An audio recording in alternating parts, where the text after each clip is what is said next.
Hello guys, இன்றைக்கி evening நானும் என் ஃப்ரெண்ட்ஸும் பானிபூரி சாப்பிட்லான்னு சொல்லிட்டு போயிட்டு இருந்தாங்க. போகிற வழியில் ஒரு அம்மா ஒரு விசிட்டிங் கார்டை கீழே போட்டு போனாங்க. அப்படி என்ன தான் அந்த விசிட்டிங் கார்டில் இருக்குது அப்படின்னு சொல்லி எடுத்து பார்க்கும்போது அதில் மிராக்கல் வெல்னஸ் சென்டர்னு சொல்லி போட்டிருந்தது. என்னடா மிராக்கல் வெல்னஸ் சென்டர் அப்படின்னு யோசிக்கும் போது, சரி அந்த மிராக்கல் வெல்னஸ் சென்டரில் என்ன தான் அப்படி மிராக்கல் நடக்குது, நம்ம போய் பார்க்கலாம் அப்படின்னு சொல்லிட்டு அந்த இடத்த தேடி நாங்கள் போயிட்டு இருந்தோங்க.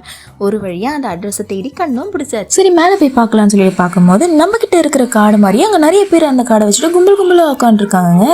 சரி, அதில் ஒருத்தவங்களுக்கு நடந்த மிராக்களை கேட்போம். ஹாய், என் பேர் ஸ்வேதா, என்னோட ஏஜ் 36. இந்த ப்ரோக்ராம் ஸ்டார்ட் பண்ணுறதுக்கு முன்னாடி என்னோட ஹெல்த்தில் நிறைய issues, hyper tension, anxiety, cholesterol, அப்புறம் இந்த நெக் பெயின், 2 தடவை பேனிக் அட்டாக் ஆயிருக்கு. இங்கே வந்து ஒரு மாதிரி பிசி ப்ராப்ளம், மூச்சு கணங்கள் மாதிரி இருந்தது.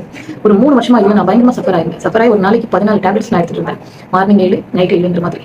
இவ்வளோ டேப்லெட்ஸ் சாப்பிட்டும் எங்கேயுமே எனக்கு எந்த ஒரு ரிசல்ட்டும் இல்லை. ஹெல்த்தில் நான் 14 டேப்லெட்ஸ் போட்டுட்டு இருந்தேன். எப்படிதான் இந்த டேப்லெட்ஸே இல்லாத ஒரு ஹெல்த்தியான லைஃப் எப்படிதான் வாழ்றது அப்படின்ற மாதிரி நான் நிறைய தேடிட்டு இருக்க சொல்லதான் கடவுள் புண்ணியத்தில் நான் என்னோட கோச் ஷரீஃப் நான் பார்த்தேன்.